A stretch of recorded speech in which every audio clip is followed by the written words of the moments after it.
Welcome to A Home and Healing for Every Child. I'm your host, Melissa. This season, we're speaking with foster and kinship carers, guardians and adoptive parents, sharing honest conversations about what it really means to open your home and support children and young people in care. Caring for kids is meaningful and rewarding work, but it can also be complex and challenging. This podcast exists to bring carers together through real-life advice and lived experience. Whether you're just starting out or have been a carer for years, this space is for you. Let's dive in. Hi TJ, thanks for joining us today. I'm really looking forward to hearing some more about your story. So tell us, how would you describe yourself and your life before becoming a foster carer? Oh, completely different. All I did was travel the world and do amazing things and go to places that most people don't see. But that was pre-kids, pre-foster care. So yeah, it was a different time. And Yes. I met my partner on Mount Everest of all places, and she lived here. I moved here to be with her, and we've been together ever since. And that's what started the whole journey. So how did you jump from there into a foster care journey? My partner, my wife, she's always had foster kids in her family. So she has two adopted, a brother and a sister. They've had other foster kids in their care. She loved having a big family. She loved having foster care kids around. It was, she just really enjoyed it. And I think she and I share the same kind of opinion that, we're here to help and help however we can. And that just leaned itself really well for foster care. So is there a moment where you realised becoming a carer had changed your perspective on life? Oh, yeah. I mean, I think the first second that they tell you that they have a placement, everything changes. Yes. And the amount of reading you do, the amount of preparation will never be enough. But that being said, when those little faces come in the door, you're pretty excited about opportunities and all the options that lay in front of them. And, it's just one of those things where you just kind of want to, do the best you can and give them the best life you possibly can. And, it's tragic what happened and how they came into care, but that's the past and we can focus on their future at this point. Yeah. So being a more experienced foster carer now than previously, is there something that you definitely do all the time before they come to the front door? I think the biggest thing is to understand everything about them as far as all of the documentation that comes with them, but also to understand the system. Because I think the biggest thing that I talk to other foster carers and they just go, oh, I didn't know you had that option, or I didn't know that was available to us. And I think that's one of the big things that DCJ and the organizations are working on, is trying to give more of like an onboarding packet so that people understand what options are available to you, whether it's ACCS, Family Tax Benefit A, healthcare cards, all of these things we had to kind of stumble through and find out. It would be great if agencies and DCJ had those available as like, this is your starter pack. And, you go into a job, and I'm not saying foster care is a job, although it feels like it a lot of times. You get an onboarding package. Yes. That feels like it should be the same for foster care. Yes. Yeah. Oh, definitely. And in fact, you're not the first person who's spoken about it as being a kind of job with lots of roles and responsibilities and goals and things like lots you of normally hats have. to wear. Yeah. Yes. What have children taught you about trust that adults never could? That it's not implicit, that you have to earn trust. It's not something that you can just guarantee that, hey, it's going to be fine. I trust you implicitly. I think coming into this, I just kind of always had that feeling in my heart that, people are good and like you can trust people in general. But I think what I've seen from these kids that have come into our care is that you really have to make sure that they understand you're a safe and trustworthy person. And that you do that through your actions, you do that through your emotions, you do that through your feelings. And I think that's the biggest thing. And that's how you connect to these kids, because, they're coming from birth families, short-term placements, long-term placements, whatever, but they don't they don't know you from Adam, and so it's really about building that and just not assuming that there's going to be a trust that's implicit by you opening your home to them. Definitely. And what might be some simple things that you might do to try and aid? I mean, I think the big thing that, my wife and I do, we do a lot of like playing with the kids, like being, playful, being, that whole pace parenting method, but it gives them a little bit of, it gives them control, but they feel like they're part of something that's fun. Yes. And I think that's really important, because if you could just kind of go in there and you have strict boundaries, strict rules, yeah, you need those, but it's not going to innately give them that sense of trust. You got to earn that through being playful, being, happy, smiling, being very energetic when they come in the door. And sometimes that's tough, Yes. but that's the general kind of feeling that you want to give these kids, so that they can feel like, hey, this is somebody that I can trust. Yes. And in terms of, the types of kids that come through, given that it can be all times of day and night and so forth, Yep. How do you, is there anything in particular that you do to kind of assess the situation fairly quickly? Yeah, I mean, I think, like I said before, when we started this journey, we read, I think, every book that's out there, whether it's, Sarah Nash or, Dr. Hayworth or all of these people. And you just go, okay, what can I apply to this? And you have to be flexible.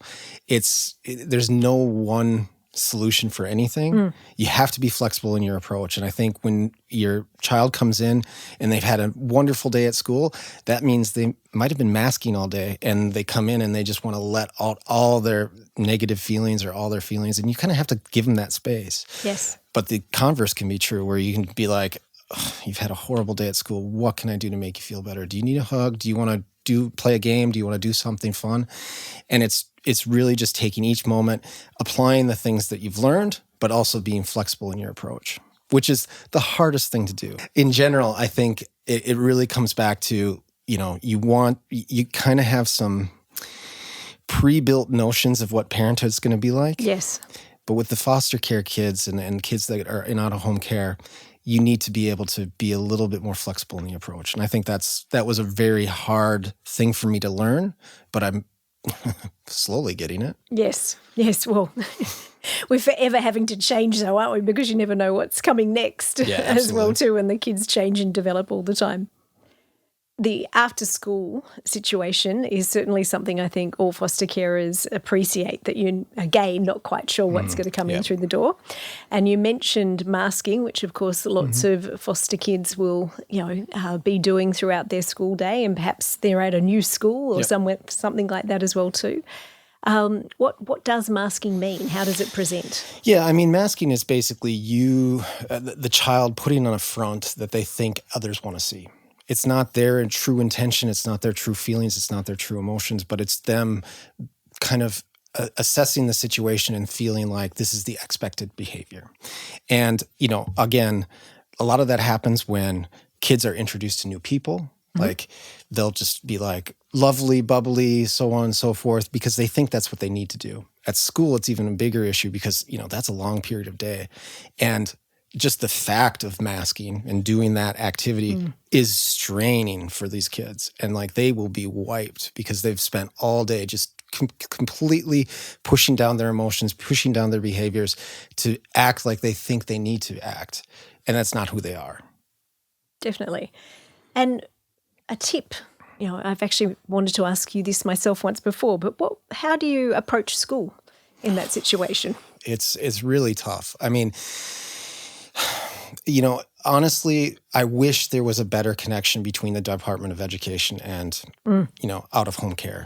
I wish there was, because I feel like there's a lot of kids, whether it's kinship, foster care. I just wish there was a better connection there. Unfortunately, it isn't quite developed the right way. So what we end up doing is you have to, as a foster care, you have to be the biggest advocate for your child. And you basically have to go in there, and unfortunately, it sometimes feels like you're the squeaky wheel, and you're really pushing buttons and so on and so forth. But you have to go in there and say like, "Hey, are you guys trauma informed? Have you had trauma training? Do you guys know how to deal with trauma kids?" Because something as simple as a child acting out doesn't mean that they are naughty, bad behavior. It may just mean that they need something, whether it's a fidget toy or they need more personal attention in the classroom. So what we do is we do a lot of that before school starts. So pre-term, we go in there and we have these conversations with the teacher. We make sure that they understand the situation, understand their behaviors. And we actually create a one-page like cheat sheet. Like if this is, my child, and she's acting like this, these are the possible symptoms or these are the possible causes. And these are the things that we've used to do that and get past it in the past. So I think those are the things you have to do. But being the biggest advocate for your kids, that's, goes without saying for foster carers.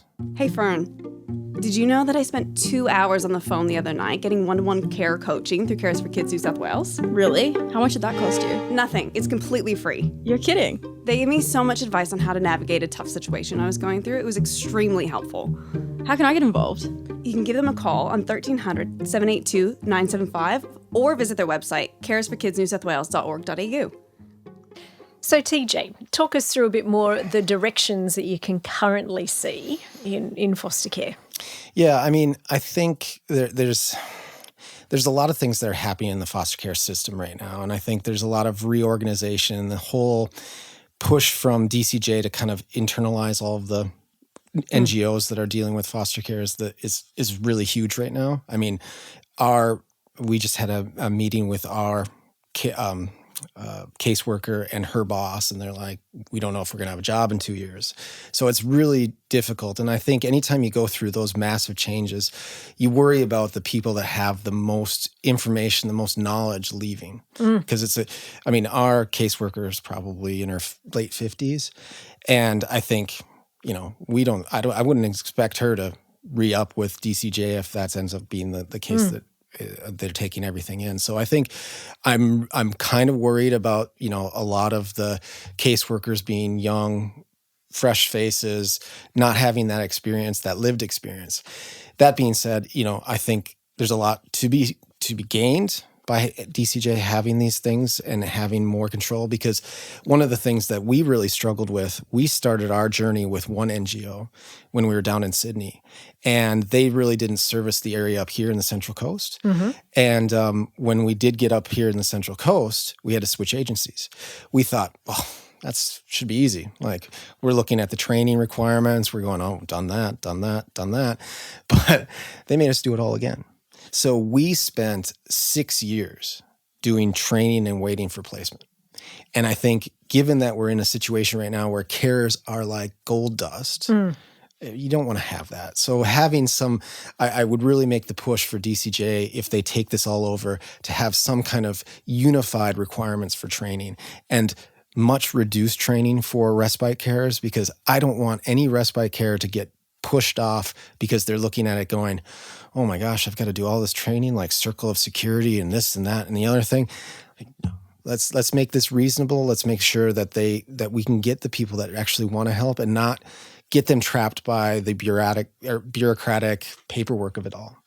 But that being said, I see there's a lot of opportunity here. And again, I think it's really about pushing the message across that anyone can be a foster carer. Anyone can be a foster carer. And your commitment to foster care doesn't have to be lifetime. Yes. It can be short-term care. It can be respite care. Like, we love our respite care so much, I wouldn't trade them for the world. But there's tons of other families that are desperate for respite, and they can't get it because there's just not enough carers in the system. And like I said, that's not a huge commitment. It is opening up your home to a child or two children or whatever, for a weekend, a day here. Maybe it's taking them to a ball game, whatever. It can be however you make it. And so I think really getting those people involved and making sure that recruitment understands there are all kinds of ways for people to be involved in the foster care system, not just long-term adoption or guardianship. Yes, yeah. And I think it's hard when you're first coming into the system as a foster carer to appreciate how adaptable you can potentially make it for yourself as well too. I always tell foster carers, like, don't feel like you have to be pigeonholed into a certain situation. You have the opportunity to kind of not set demands, but to be flexible in your approach. And again, I don't think any NGO or DCJ or any agency out there is going to be like, oh, you want to help with kids in care? Oh, no, I'm sorry. You don't meet our requirements, or you don't tick enough boxes for your time available or anything like that. Obviously, there are things that they need to do to make sure that you're, safe and, able to care for a child correctly or in the proper way. But it shouldn't be a roadblock to somebody who really wants to get involved in the foster care system. Yes, no, definitely. And in terms of, you were talking before about having to have done training twice. Mm-hmm. I've been in a similar situation. We've done training twice and assessments twice and all of those sorts of things. What do you think people can do looking to the future and looking to the change in direction, just to try and safeguard themselves in terms of the types of training that they have done? Yep. I always tell, it's a paper nightmare, and frankly, it's digital now, so it doesn't really matter that much. But keep copies of everything you do, whether that's a simple training on, multiculturalism in foster care, or it's a significant training where you're doing circle of security for 3 days at some offsite, whatever. You're attending, the National Kinship and Adoption workshop, whatever. Keep records of these things, because you can keep coming back to those. And in many times, one, it's great for your caseworker to have them so they know that you're still up to date and you have all of those, kind of key training things done. But it also gives you a basis for, going into these trainings and going, okay, I've already done something similar to this. Yes. Is there a possibility that there's, we can get straight to it, or, not kind of goof around and spend way more time that needs to be done? Yes, yeah. So recognising prerequisites that foster carers have. Absolutely. The experience and the training. Another thing that you touched on too, though, was, you've obviously had a case worker for a long time and somebody who really understands your family and children, but there's a possibility that will change at some point. How do you manage those changes? Well, we haven't had to go through it yet. So I'll tell you when we do, how we managed it, but I think how we're kind of preparing for it is really just trying to make sure that, one, we have everything documented, whether that's case notes, case reviews, doctor letters, so on and so forth. We have all that stuff because, again, not to any fault of their own, but a new caseworker is going to come on and they don't know your children from anyone else.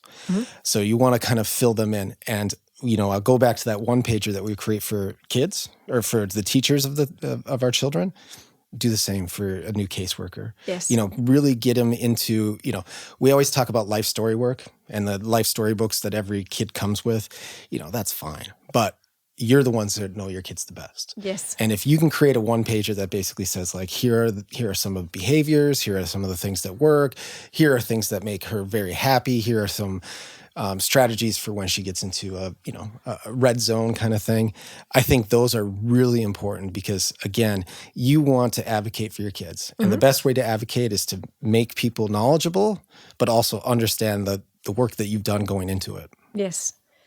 I heard a case worker speak not long ago who's been a case worker for all of her life, say that she'd kind of like the same sort of thing about the foster carers as well too, that so that she can understand them, think about the best way to speak to them, understand perhaps why they came into it in the first place, things like that as well too. It's a great idea. I mean, when we were approached for a placement, we decided to do respite with these kids for 6 months before we actually placed, because they had been with their short-term care for quite some time.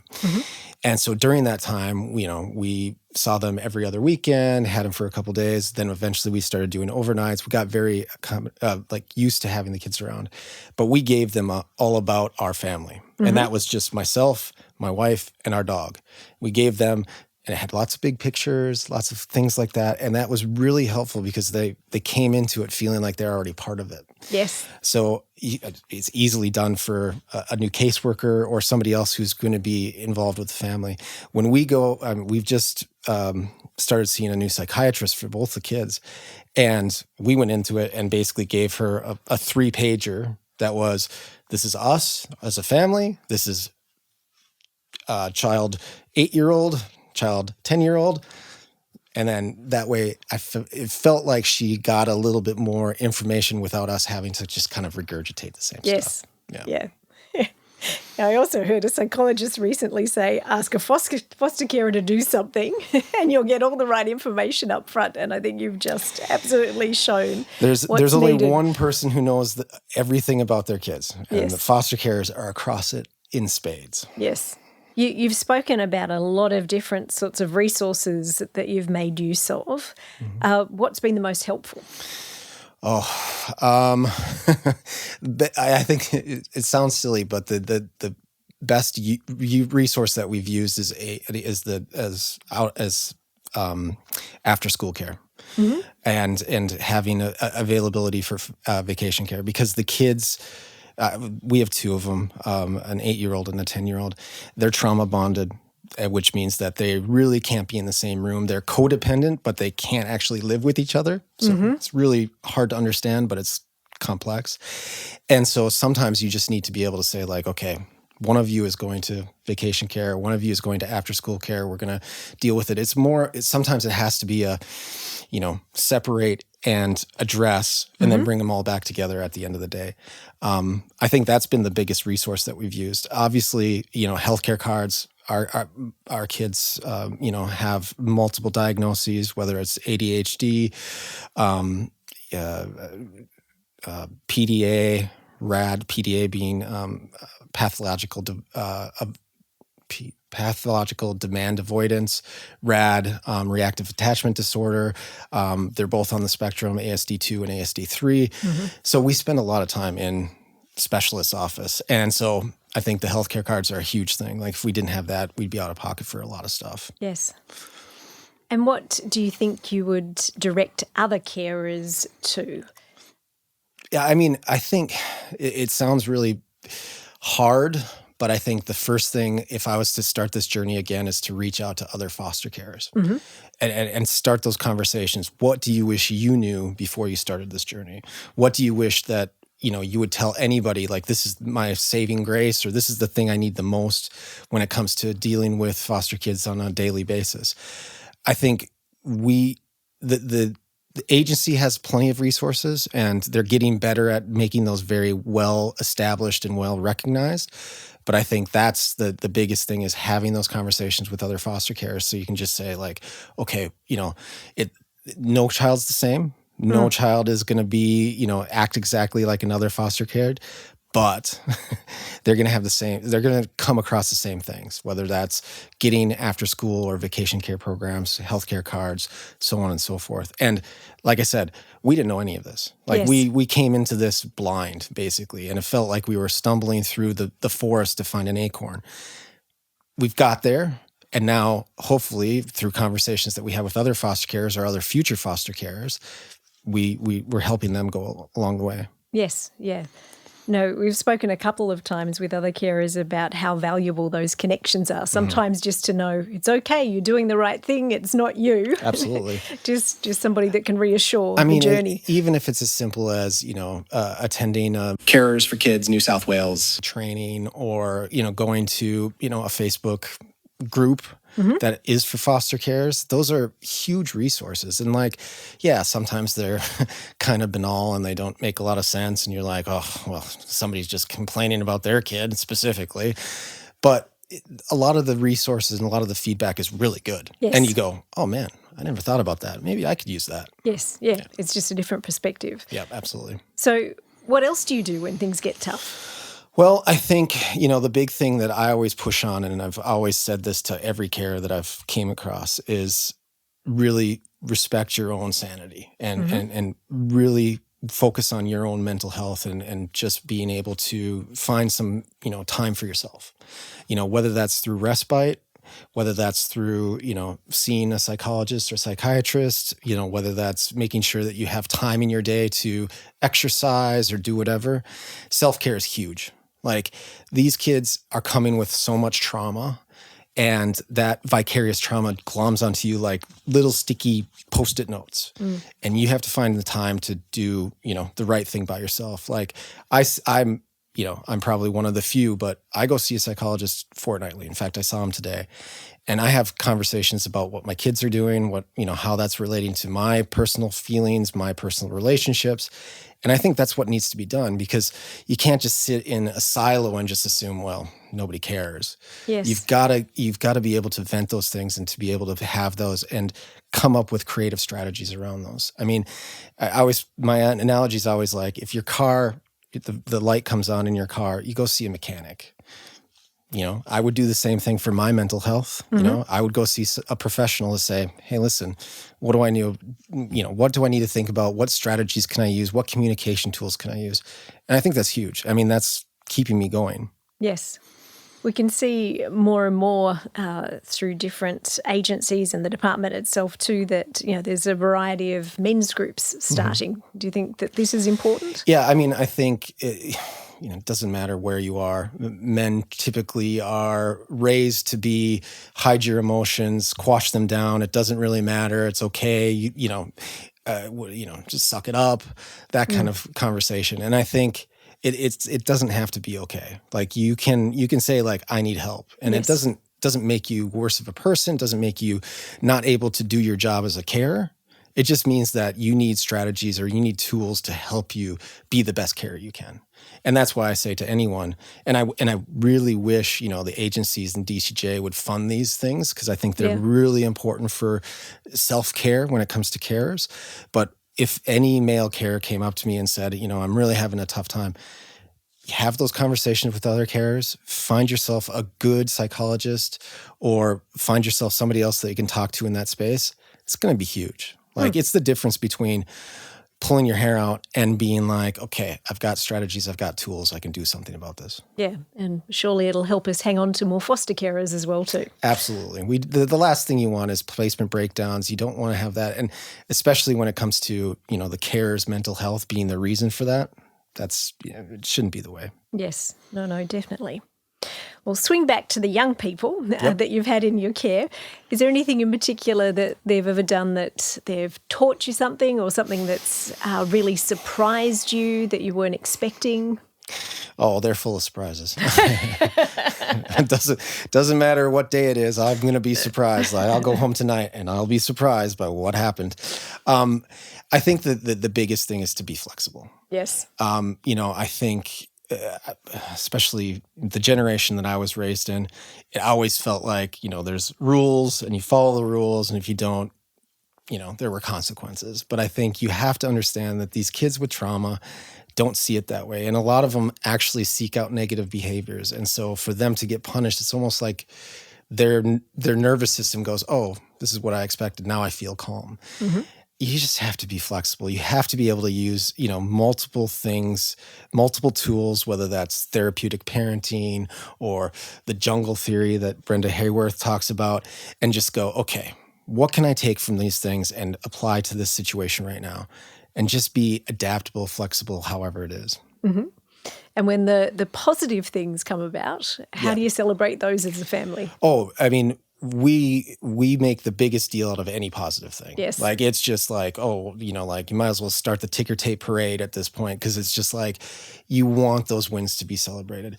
We found that, reward systems for trauma kids don't necessarily work, but random rewards and celebrating the wins you have as a family work extremely well. Yes. The kids are going to remember the big party that we had because they both did cross country. They're not going to remember that they, got a prize from the prize box because they read 3 times this week, Yes. So I think that's the thing. Like, just find those things, random rewards, and like celebrate those wins like they're going out of style. Awesome. So, thinking about the future, what are your hopes for the future of children in care? Oh, wow. That's a loaded question. I really hope that the reforms that have been proposed come through and they trickle down into actionable things. Whether that's, making sure that carers are compensated for their time, their effort, making sure that kids have opportunities to see specialists and don't put carers out or don't disadvantage them in any way. I think that's a huge thing. I think, there has to be more done for recruitment, because obviously right now there's hardly any carers in the system. Yes. that are there. And especially when it comes to respite, one of the biggest things that we've found in our journey is that we are one of the fortunate few that gets respite on a basically 4 to 6 month or 6 week basis. And with that, it's like re-energizing you.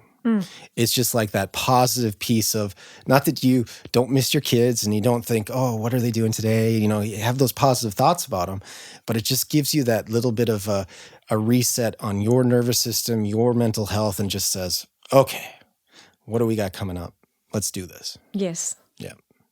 Awesome. And thinking again about those new foster carers that we're hopefully going to recruit, well, if someone does say to you, I'm thinking about foster care, but I'm not really sure about whether I could do it or not, what would you say to that person? Well, the first thing I'd say is you'd be surprised at what you can do. Yes. I think, that's the biggest thing. I mean, I am shocked every day when I wake up and I go, oh, yep, the kids are safe, they're happy, they're fed, they're well, life is good. So I think that's the first thing. I think the second thing is, really do the digging, do the work before you get situated in the system. So whether that's if you get approached for a placement, finding everything you can about the kids, what happened to them, where they are, where they're coming from, understanding all of the programs and systems that are available for you. I think that's the next thing.